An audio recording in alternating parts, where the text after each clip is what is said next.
আজ বান্দা সময় কাটে না, এই জন্য মোবাইল নিয়ে খেলাধুলা করে।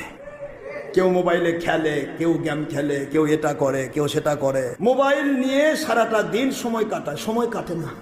অথচ রাসূল পাক সাল্লাল্লাহু আলাইহি ওয়াসাল্লাম বলেন, একটা মুহূর্ত কাল যে ব্যক্তি আল্লাহ পাকের চিন্তা ছাড়া কেটেছে, ও কবরে গিয়ে আফসোস করবে, আমি এই সময়টা কেন আমি আল্লাহর জন্য কাটালাম না। সুবহানাল্লাহ বলবেন না জোরে? আপনি একটু চিন্তা করে দেখেন তো, আমার আব্বা যতক্ষণ আপনি মোবাইল নিয়ে বসেছিলেন ততক্ষণ আমার আল্লাহকে কতবার ডাকতে পারতেন? ততবার কয়বার আপনি সুবহানাল্লাহ পড়তে পারতেন? কয়বার লা ইলাহা ইল্লাল্লাহ পড়তে পারতেন? কত রাকাত নামাজ পড়তে পারতেন? কতটা সেজদা দিতে পারতেন? কতবার দরুদ শরীফ পড়তে পারতেন?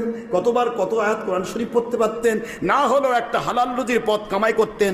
আপনি হয় চাকরি করতেন, নয়তো ব্যবসা করতেন, নয় বাণিজ্য করতেন, নয়তো শ্রম দিতেন, শ্রমিকের দায়িত্ব পালন করতেন। কোনো জায়গাতে নয়, আপনি শুধু পালার উতত বসে থেকে মোবাইল দেখতেছেন। এটা ইহুদিদের ইন্দ্রজাল। ইহুদি সাদা কুকুর বুঝলো যে এটা যদি দেয় তো পুরুষ মহিলা সব নষ্ট হবে, সব ইহুদি মুখী হবে। পুরুষ মহিলা সবের হাতে এখন মোবাইল। এখন সুবহানাল্লাহ পড়ারও সময় নাই, শুধু মোবাইল দেখার সময়। কথা বলছেন না কেন?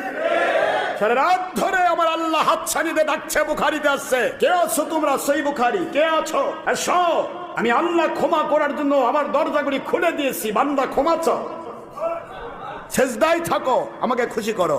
আল্লাহ হাতছানিতে ডাকতেছে মুসলমানকে, আর মুসলমান সারা রাত ধরে টিভির পর্দায়, সারা রাত ধরে মুসলমান তার মোবাইলের মধ্যে সারা রাত ধরে সে সময় কাটাচ্ছে। আমার আল্লাহ কয়, তুই কয় নম্বর মুসলমান? তোকে আমি ওলি বানাবো না শয়তান বানাবো, এটা তুই বুঝে নে ভালো করে। তুই তো নিজের জিজ্ঞাসা কর, তুই কি হতে চাস? এগুলি আমাদেরকে ধ্বংস করার জন্য করা হয়েছে। মন খারাপ